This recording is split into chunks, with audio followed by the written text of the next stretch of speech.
अस्सलाम वालेकुम स्टूडेंट्स, आज हम स्टार्ट करेंगे चैप्टर नंबर 14 का topic number 14.11 which is electrical power. Electric power क्या है? अगर हम पावर से ही सिर्फ समझना चाहें कि जो हम वर्ड यूज़ करते हैं हम रूटीन में, पावर इंग्लिश लैंग्वेज का वर्ड है, तो उसका क्या मतलब होता है? वो होती है हमारी ताकत, ठीक है। जितना हम काम कर सकते हैं उस चीज़ को हम कहते हैं कि ये हमारी पावर थी, ठीक है। तो पावर में बेसिकली क्या हो रहा है कि लेट्स सपोज कि हम एक काम को दो लोगों में डिवाइड कर देते हैं और उन्हें इक्वली टाइम दे देते हैं कि आपने इतना काम इतने टाइम में करना है। तो अगर कोई पर्सन उस काम को इन टाइम कर लेता है तो उसकी पावर ज़्यादा है, और अगर वो नहीं कर पाता, टाइम ज़्यादा ले लेता है, इट मीन्स उसकी पावर कम थी, ठीक है। तो यहाँ पे हमारी जो पावर की टर्म है वो किस तरह से यूज़ हो रही है? पहली बात है पावर वही आ जाएगी हमारी कि कितनी ताकत है कि हम उस काम को कर सके, ठीक है। अब यहाँ पे इलेक्ट्रिक पावर है। इलेक्ट्रिक वर्ड कहाँ से आता है? इलेक्ट्रिसिटी वगैरह, ठीक है। और इलेक्ट्रिसिटी कब जनरेट होती है? जब हमारा करंट पास आउट होता है। करंट पास आउट करने का नाम यानी करंट का फ्लो जो है उसको हम कहते हैं कि ये इलेक्ट्रिसिटी है, ठीक है। तो क्या होता है कि यहाँ पे अब जो हम बात करें इट मीन्स करंट की बात करें, ठीक है। और पावर यानी वर्क जो हम कर सकते हैं इन अ टाइम, इन टाइम या इन अ यूनिट टाइम। फिजिक्स की लैंग्वेज में बात कर लेते हैं, इन यूनिट टाइम, ठीक है। तो क्या होगा कि करंट कितना पास आउट कर सकता है, यानी वर्क डन जो करवाया जाए by the supplied by the current, ठीक है। ये वर्क डन किसकी वजह से हो? करंट की वजह से in a unit time, that is called electric power, ठीक है। किस तरह से कि अब जब करंट फ्लो करेगा, करंट क्या करेगा कि कुछ ना कुछ वर्क डन करवाएगा इन अ फॉर्म ऑफ हीट, ठीक है। हमने हर जगह पढ़ा कि जब भी करंट पास आउट करता है, लेट्स सपोज कंडक्टर्स में से कर रहा है या किसी भी चीज़ में से कर रहा है, कोई लैंप है, बल्ब है, तो वहाँ पे तो हमारे पास ये केस आता है ना कि लाइट प्रोड्यूस होती है, लेकिन लाइट के साथ साथ हीट भी जनरेट होती है, ठीक है। तो अगर कंडक्टर्स में हम देखें तो वहाँ पे लाइट का तो कोई सीन नहीं है, क्या चीज़ आएगी वहाँ पे? हीट जनरेट होगी। तो वो करंट जो कि वर्क डन कर रहा है किस तरह से कि हीट प्रोड्यूस कर रहा है इन अ यूनिट टाइम, बेसिकली उस चीज़ को हम क्या कहते हैं कि वो उस चीज़ की इलेक्ट्रिक पावर है, ठीक है। तो इलेक्ट्रिक से ही पता चल रहा है कि करंट, ठीक है। पावर मतलब work done in a unit time. So work done वो वाला जो कि सप्लाइड किया जा रहा है by the current in a unit time, that is called the electric power. अब इलेक्ट्रिक पावर को हमने इस तरह तो डिफाइन कर लिया। बेसिकली क्या है ये? जो वर्क डन किया जा रहा है इन अ यूनिट टाइम। अब हम पावर का फॉर्मूला किस तरह से लिख सकते हैं? इसका फॉर्मूला देखते हैं कि पावर को हम पी से रिप्रेजेंट करते हैं, ठीक है। हम क्या कह रहे हैं कि वो काम जो कि यूनिट टाइम के अंदर किया जा सके, यानी work done in unit time, ठीक है। तो ये हमारा क्या बन जाएगा? ये हमारा पावर का फॉर्मूला बन जाएगा। और इधर से ही हमें अगेन डेफिनेशन क्लियर हो जाएगी कि वो अमाउंट ऑफ वर्क डन जो कि सप्लाई की जा रही है बाय द करंट, ठीक है। जब करंट फ्लो करेगा तभी वर्क डन होगा, और कितने टाइम में? इन अ यूनिट टाइम। तो वो चीज़ क्या कहलाएगी? सर्किट की पावर कहलाएगी, ठीक है। अब हम इसके यूनिट्स देख लेते हैं कि पावर के यूनिट्स क्या होते हैं।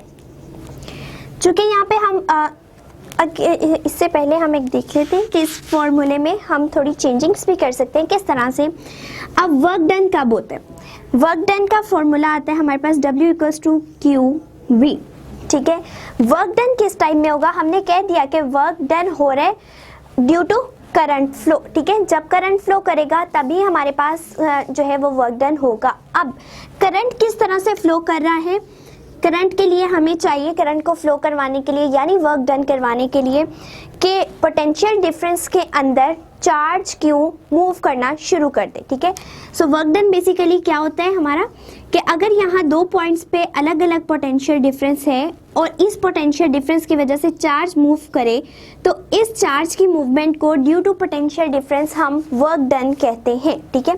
तो वर्क किसके इक्वल आ गया? QV के। अब हम इसको फॉर्मूला में अगर पुट करें तो ये क्या बन जाएगा? QV/T, ठीक है। QV/T। अब अगर हम इस एक्सप्रेशन को देखें तो हमें ये समझ आता है कि Q/T जो है ये किस चीज़ के इक्वल है? That is basically equal to current I, ठीक है। तो इसको हम यहाँ पे अलग से लिख लेते हैं कि current equals to Q over T, ठीक है। जब चार्ज मूव कर सकता है टाइम के अंदर अंदर तो उसको हम क्या कहते हैं कि वो करंट है। अब पावर को हमने दो तरह से कर दिया एक्सप्लेन। किस तरह से? एक हमने work done over time, totally work done को ही हमने जस्ट डिस्कस किया कि वर्क डन जो कि सप्लाई किया जा रहा है बाय द करंट, ठीक है। सेकेंडली अगर हम उसको एक्सप्लेन करना चाह रहे हैं पावर को, तो हम किस टर्म में कर सकते हैं? करंट की फॉर्म में ही कर सकते हैं कि जितना करंट पास हो सकेगा और उसी की वजह से हमारे पास वर्क डन आएगा, ठीक है। अगर हम इसको यहाँ पे पुट कर दें इस फॉर्मूला में तो हमारे पास हो जाएगा ये IV। सो IV क्या है? हमारे पास I is the current and V is the potential difference. So potential difference के अंदर करंट मूव करे यानी चार्जेस का फ्लो हो रहा है, वो भी अगेन क्या हमें देगा? वो भी वर्क डन ही हो रहा है क्योंकि चार्जेस मूव करते हैं due to potential difference. So power को हम लोग इस फॉर्मूला से भी लिख सकते हैं वर्क डन ओवर टाइम, या हम इसको IV के फॉर्म में भी लिख सकते हैं। अब अगर हम ये देखना चाह रहे हैं कि समटाइम ऐसा भी तो होता है कि रेजिस्टेंस भी होती है उस सर्किट में, एंड रेजिस्टेंस के फॉर्म में पावर को देखना चाह रहे हैं, क्योंकि जहाँ पे रेजिस्टेंस होगी वहाँ पे जो है एनर्जी लॉस भी ज़्यादा होगा और सम टाइम पावर डिक्रीज भी कर सकती है, इंक्रीज कर सकती है। तो हम रेजिस्टेंस की बिहाफ पे पावर को किस तरह डिस्कस कर सकते हैं? तो यहाँ पे हमें एक फैक्टर नज़र आ रहा है V। अगर हम V को देखें तो ओहम्स लॉ के अकॉर्डिंग V क्या होता है? V इक्वल्स टू IR, ठीक है। अगर हम इस V की वैल्यू यहाँ पुट कर दें तो हमारे पास क्या बन जाएगा? I इंटू IR, जो कि किसके इक्वल होता है? I square R। सो हम क्या कर सकते हैं? पावर को डिफरेंट फॉर्मूलाज के अकॉर्डिंग देख सकते हैं। क्यों? क्योंकि पावर हम सिर्फ एक तो ये बात है कि वर्क डन जो है कितना हो रहा है यूनिट टाइम में, उसको हम पावर कह रहे हैं, लेकिन वो वर्क डन किसकी वजह से हो रहा है? वो करंट की वजह से हो रहा है। सो हम वर्क डन को अलहदा से भी शो कर सकते हैं कि work done over time equals to power. हम उसको करंट की फॉर्म में भी कर सकते हैं क्योंकि बेसिकली वर्क डन प्रोड्यूस ही कब होगा? जब करंट फ्लो करेगा। तो अगर हम करंट की फॉर्म में सिर्फ उसको रिप्रेजेंट करना चाह रहे हैं तो क्या आ जाएगा? IV, ठीक है। और अगर हम ये देखना चाह रहे हैं कि किसी सर्किट में रेजिस्टेंस ज़्यादा है कम है, तब पावर किस तरह की होगी, तो हम जस्ट V की वैल्यू पुट करेंगे और हमारे पास I स्क्वायर R आ जाएगा। R क्या शो करे यहाँ पे? रेजिस्टेंस को, ठीक है। तो वो सर्किट जिसके अंदर रेजिस्टेंस प्रेजेंट है तो करंट फ्लो करने के बाद हमें पावर प्रोवाइड करेगा, ठीक है। तो ये हमारे पास 3 डिफरेंट फॉर्मूलाज थे फॉर द पावर। इसको मैं यहाँ पे ही लिख देती हूँ ताकि क्लियर हो जाए, यानी W ओवर T, ठीक है, जिसको हम IV में भी लिख सकते हैं, I स्क्वायर R में भी चेंज कर सकते हैं। सो ये तीनों फॉर्मूलाज हमें याद होनी चाहिए फॉर द पावर। अब नेक्स्ट हम इसके यूनिट्स की तरफ मूव करते हैं। यूनिट्स जो हम लेंगे बेसिकली वो हम इधर से निकाल रहे हैं कि वर्क डन क्या है। वर्क डन बेसिकली हमारे पास क्या होती है? अमाउंट ऑफ एनर्जी, जिसको हम किसे रिप्रेजेंट करते हैं? जूल से। सो यहाँ से हमारे पास इसको रिमूव कर देते हैं। यूनिट्स अब हमारे पास आ जाएंगे वर्क डन इन जूल, ठीक है। Time second, it means joule पर सेकेंड, और जूल पर सेकेंड के लिए एक स्पेसिफिक नाम है, दैट इज वॉट। वॉट। सो आपने बहुत बार सुना होगा कि हम इतने वाट का बल्ब यूज़ करें अपने घरों में, इतने वाट की ये चीज़ यूज़ करें। तो वाट बेसिकली क्या है? पावर है, ठीक है। उस बल्ब की पावर है, यानी वो एक सेकंड के अंदर अंदर कितनी जो है कितने अमाउंट ऑफ वर्क डन कर सकता है। जब करंट फ्लो करेगा तो जो उसके ऊपर वर्क डन हो रहा है एक सेकंड के अंदर अंदर, that is basically called the power of that bulb और एनी ऑफ अदर सर्किट, ठीक है। तो वाट हम क्यों यूज़ कर रहे होते हैं? क्योंकि हम उस जो भी हम इक्विपमेंट ले रहे हैं, जो भी हम डिवाइस यूज़ कर रहे हैं, हम उसकी बेसिकली पावर को शो कर रहे होते हैं कि हमें एक घर में इतने वाट का बल्ब यूज़ करना है, इतने का करना है। उसके अकॉर्डिंग आपकी जो पावर कंजप्शन है वो चेंज हो जाती है, एंड उसी के अकॉर्डिंग जो है आपका इलेक्ट्रिसिटी का बिल जो है वो इंक्रीज या डिक्रीज कर जाते हैं। जिस तरह आप पहले देखते थे कि हम जो है वो येलो लाइट बल्ब जो है वो यूज़ करते थे, और कहा जाता था कि वो जो है वो ज़्यादा इलेक्ट्रिसिटी को कंज्यूम करते हैं, जिसकी वजह से इलेक्ट्रिसिटी बिल ज़्यादा हो जाता है, ठीक है। और अब उसके बरक्स क्या आ चुका है? LED लाइट, ठीक है। तो वो क्या करती हैं? वो एक तो हमें ज़्यादा रोशनी प्रोवाइड करती हैं, सेकेंडली वो क्या कर रही हैं, उनके जो कॉस्ट है पर यूनिट कॉस्ट वो कम है, वो कम कंजप्शन कर रही हैं एनर्जी की, इस वजह से जो इलेक्ट्रिसिटी बिल है वो रिड्यूस हो जाता है। तो बेसिकली बताया ये जा रहा है कि पावर को हम कहाँ कहाँ यूज़ करते हैं। पावर हर एक जो चीज़ है, जो डिवाइस है, हम उसकी डिफरेंट होती है, ठीक है। तो हम डिफरेंट चीज़ों में उसके पावर को कैलकुलेट कर रहे होते हैं जब हम वॉट की बात करते हैं, ठीक है। अब ये तो हमने पढ़ लिया कि इलेक्ट्रिक पावर क्या होती है। अब हमारे पास आ जाते हैं कि जो हम घरों में एनर्जी यूज़ करते हैं, ठीक है, इलेक्ट्रिक एनर्जी जो हमारे घरों में आती है यानी इलेक्ट्रिसिटी, वो क्या होती है, उसको हम जॉल्स में नहीं मेजर कर सकते क्योंकि जॉल्स जो है वो बहुत स्मॉलर यूनिट है, ठीक है। पहले हम यहाँ पे इसका किलोवाट आवर, जिस तरह हमने अभी पावर के फॉर्मूला के लिए देखा था कि हमने वर्क डन के लिए यूनिट यूज़ किया था जॉल, ठीक है, जॉल। लेकिन जॉल जो है वो बहुत स्मॉल यूनिट है, ठीक है, स्मॉल यूनिट है। तो इट मीन्स कि हमें ज़्यादा कंजप्शन के लिए क्या करना होगा, इसका थोड़ा जो बड़ा वाला स्केल है उसको यूज़ करना होगा। अब वो कौन सा स्केल है, that is basically kilowatt hour, ठीक है। अब ये किलोवाट आवर क्या होता है और ये हमें क्या इंफॉर्मेशन देता है, तो हम इसके सबसे पहले नाम से रिप्रेजेंट करते हैं। किलो मीन्स 10⁻³ या 1000 उसको लिख सकते हैं, ठीक है, 1000। वॉट किस चीज़ को शो कर रहे हैं, पावर को। आवर किस चीज़ को शो कर रहे हैं, टाइम को, ठीक है। सो ये तो हमें पता चल गया कि अगर हम 1000 वॉट किलो वॉट जो है पावर को कंज्यूम कर रहे हैं इन 1 आवर, ठीक है, तो वो हमारी क्या बन जाएगी, किलोवाट आवर। और किलोवाट आवर बेसिकली क्या है, एनर्जी। अब अगर हम इसको थ्रू फॉर्मूला देखना चाहें, इसको थोड़ा सिंप्लीफाई करना चाहें, तो वो कैसे कर सकते हैं कि अभी हमने पावर का फॉर्मूला पढ़ा P = W/T, ठीक है।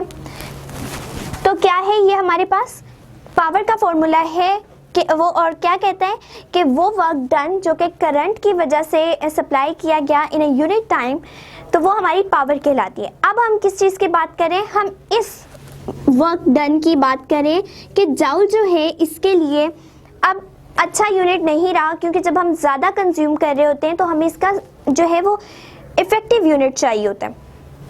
तो जॉल जो है वो हमारे घरों में आमतौर पे यूज़ नहीं होता, हम जो है किलोवाट आवर के हिसाब से एनर्जी यूज़ करते हैं, ठीक है। अब अगर हमें W के बारे में पता चलाना है कि ये W अगर हम चेंज करना चाह रहे हैं तो किस तरह से होगा, तो पहली बात है कि ये W को हम सेपरेट आउट करें तो ये क्या बनता है, P/T, ठीक है, यानी पावर को टाइम से मल्टीप्लाई कर दें तो हमारे पास क्या आ जाता है, वर्क डन, ठीक है।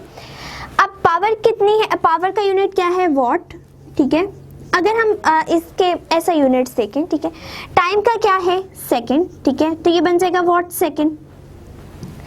अब इसी वॉट सेकंड को हम इसके जो है वो लार्जर यूनिट्स में लेंगे, और किस तरह से, यहाँ पे वॉट नजर आ रहा है हमें, यहाँ पे हम क्या यूज करें, किलोवाट, ठीक है, यानी 1000 टाइम उसकी पावर हो चुकी है। देन सेकंड्स को हमने किस में चेंज कर दिया, आवर्स में चेंज कर दिया, ठीक है।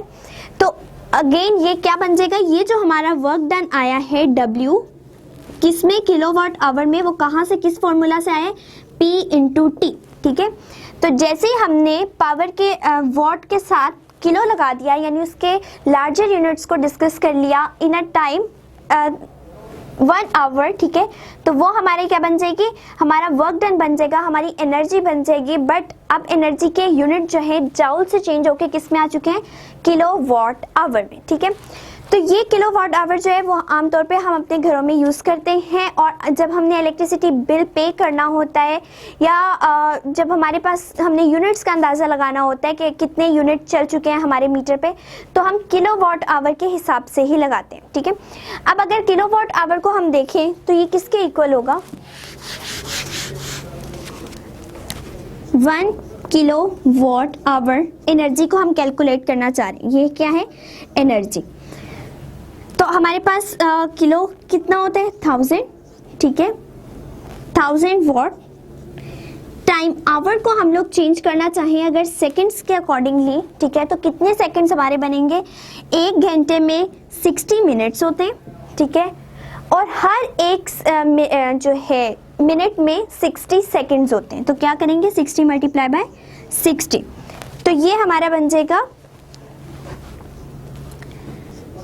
3600, ठीक है, 1000 वॉट इंटू 3600, जिसको जब हम मल्टीप्लाई करेंगे तो ये हमें देंगे 3.6 मेगा जूल। अब मैंने यहाँ पे जूल क्यों लिखा, क्योंकि पहले हम इसको WS के फॉर्म में ही लिख लेते हैं, ठीक है।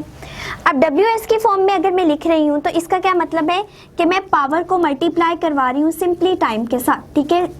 और कौन से यूनिट यूज कर रही हूँ इसके, SI यूनिट्स। पावर का क्या है, वॉट, ठीक है, वॉट इंटू टाइम।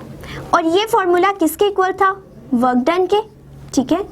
और वर्क डन पहले हमने किस में, यानी SI यूनिट वर्क डन के क्या है, joule. It means watt second किस में लिख सकती हूँ मैं, जूल में। सो यहाँ पे डायरेक्टली मैं क्या लिख रही हूँ, मेगा जूल। तो अगर हमें ये MCQs में पूछा जाए या वैसे ही शॉर्ट क्वेश्चन में पूछ लिया जाए कि 1 किलोवाट आवर किसके इक्वल है, अगर हम उसे स्मॉलर यूनिट में देखें, that is equal to 3.6 mega joule, ठीक है। तो ये हमें ऑब्जेक्टिव के लिए याद रखना है कि 1 किलोवाट आवर जो है एनर्जी का बड़ा यूनिट है, ठीक है। और अगर हम उसे स्मॉलर यूनिट में कन्वर्ट करना चाह रहे हैं तो कितनी वैल्यू आएगी in the joule, that will be 3.6 mega joule, ठीक है। जिस तरह हमसे आम रूटीन में पूछ लिया जाता है कि 1 मीटर कितने सेंटीमीटर्स के इक्वल है, ठीक है, या 1 किलोमीटर को कैसे मीटर में कन्वर्ट कर सकते हैं, कितने मीटर्स के इक्वल है। तो यहाँ पे यही चीज़ है एग्जैक्टली कि 1 किलोवाट आवर को अगर हम उसके जूल में कन्वर्ट करना चाह रहे हैं तो हमारे पास क्या वैल्यू आएगी, that will be 3.6 mega joule, ठीक है। अब बेसिकली ये जो किलोवाट आवर है ये क्या है, एनर्जी, एनर्जी जो कि हम घरों में कंज्यूम करें, ठीक है। तो ये एनर्जी हमें यूनिट्स का बता रही होती है कि हम कितने यूनिट यूज़ कर चुके हैं, यानी कितनी जो एनर्जी है वो हम कंज्यूम कर चुके हैं। अब अगर हम लोग इलेक्ट्रिसिटी कॉस्ट हमें पता हो, ठीक है, और हम फाइंड आउट करना चाह रहे हैं कि अच्छा हमने घर में इतने यूनिट यूज़ कर लिए हैं, ठीक है। अब एक यूनिट की कॉस्ट इतनी है तो मुझे at the end of the month कितने रुपए जो है वो बिल पे करना पड़ेगा, ठीक है। तो किस तरह पता चलेगा, हम क्या करेंगे, हमें सबसे पहले क्या पता होना चाहिए, एक जो यूनिट है 1 यूनिट कॉस्ट, ठीक है। हमें पता होना चाहिए कि एक यूनिट जो हम यूज़ कर रहे हैं, यानी एक जूल एनर्जी जो हम यूज़ कर रहे हैं, 1 किलोवाट आवर सॉरी, जो एनर्जी हम यूज़ कर रहे हैं उसके कितने पैसे हमें देने पड़ेंगे। शायद आजकल यूनिट के कॉस्ट चल रहे हो 10 या 15, ठीक है। तो एक यूनिट के आपको इतने पैसे देने पड़ेंगे। तो अगर आप फाइंड आउट करना चाह रहे हो कि हमारे at the end of month कितना पे करना पड़ेगा हमें बिल, तो किस तरह से आएगा, उसके लिए हमारे पास फॉर्मूला है कॉस्ट ऑफ इलेक्ट्रिसिटी। हम क्या फाइंड आउट करना चाह रहे हैं, इलेक्ट्रिसिटी की कॉस्ट यानी बिल कैलकुलेट करना चाह रहे हैं, ठीक है। हमने कितने यूनिट्स या कितनी एनर्जी यूज की, वो क्या आ जाएगा हमारे पास 1 किलोवाट आवर, ठीक है, मल्टीप्लाई बाय जो एक यूनिट का कॉस्ट उस टाइम चल रहा है, यानी एक यूनिट 15 रुपए का है, 16 रुपए का है, तो उससे जब हम मल्टीप्लाई करेंगे तो हमारे पास क्या आ जाएगी, cost of 1 unit. So it will give us the cost of electricity, ठीक है। क्या किया है हमने कि हमें अगर ये पता है कि एक यूनिट जो है वो लेट सपोज 15 रुपए का है, ठीक है, और मैं कहती हूँ कि मैंने इस पूरे महीने में 2 यूनिट्स यूज़ किए, यानी 2 किलोवाट आवर एनर्जी यूज़ की है, तो मुझे कितना इलेक्ट्रिसिटी बिल पे करना पड़ेगा। तो मैं क्या करूँगी, सिंपली इसको मल्टीप्लाई कर दूंगी कि जितनी मैंने यूनिट्स यूज़ किए होंगे, यानी जितनी मैंने किलोवाट आवर एनर्जी यूज़ की होगी, उसको यूनिट के कॉस्ट से मल्टीप्लाई करके हमारे पास सिंपली क्या आ जाता है, कॉस्ट ऑफ इलेक्ट्रिसिटी। अब यहाँ पे एक जो और चीज़ है हमें थोड़ा कंफ्यूज तरीके से बताया गया है बुक में, वो क्या है, यहाँ पे इसकी जगह किलोवाट आवर में उन्होंने किस तरह लिखा हुआ है वो भी मैं आपको बता देती हूँ। What into time use in hours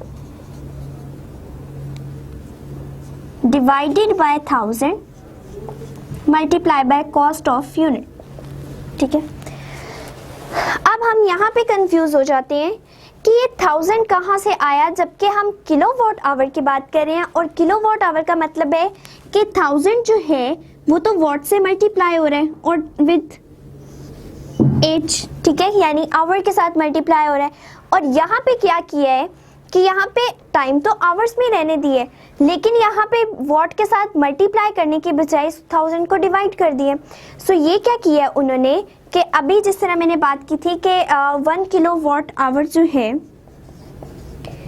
joule में किसके इक्वल है, 3.6 मेगा जाउल। ठीक है, तो यहाँ पे उन्होंने सेम ये चीज़ की है कि उन्होंने किलोवाट को वॉट में कन्वर्ट कर दिए। ठीक है, 1 किलोवाट को अगर हम वॉट में कन्वर्ट करना चाह रहे हैं तो हमें क्या करना पड़ेगा, 1000 से डिवाइड करना पड़ेगा। ठीक है, बेसिकली ये जो वॉट ओवर 1000 है that is equal to kilowatt. ठीक है, तो यहाँ पे या आप किलोवाट भी लिख सकते हैं, अगर आपने किलो के का वर्ड यूज नहीं करना, खाली वॉट का करना है तो आपको वॉट को डिवाइडेड बाय 1000 करना पड़ेगा। ठीक है, तो what divided by 1000 that is equals two kilo. ठीक है, या 1 divided by 1000 equals two kilo and साथ वॉट का एज इट इज। ठीक है, तो किलो को अगर हम सिंपली जो है दूसरे यूनिट्स में लेके जाना चाह रहे हैं तो हमें इसको 1000 से डिवाइड करना पड़ेगा। अदरवाइज अगर आप नहीं करना चाह रहे तो डायरेक्टली आप किलो वॉट भी यहाँ पे मेंशन कर सकते हैं। सो यहाँ कंफ्यूज नहीं होना कि पहले तो 1000 मल्टीप्लाई हो रहा था, बाद में डिवाइड क्यों हो गया। डिवाइड इस तरह की है कि यहाँ पे उन्होंने किलो को के लिए चेंज कर दिए। ठीक है, किलो को दूसरी सेंस में लिख दिया, यानी 1/1000 की फॉर्म में लिख दिए। ठीक है, अदरवाइज हमारा फॉर्मूला यही रहता है कि अगर हम cost of electricity find out करना चाह रहे हैं, सिंपली क्या करेंगे, जितनी एनर्जी जो कि हम यूनिट्स के फॉर्म में लेते हैं कि हमने इतनी यूनिट्स कंज्यूम कर लिए तो उसको जस्ट मल्टीप्लाई कर देंगे कॉस्ट ऑफ 1 यूनिट, जो उस टाइम पे यूनिट की कॉस्ट चल रही है, तो हमारे पास सिंपली क्या आ जाएगा, टोटल कॉस्ट आ जाएगी इलेक्ट्रिसिटी की जो हमें पे करना होगी। सो ये था हमारा टॉपिक अबाउट द पावर।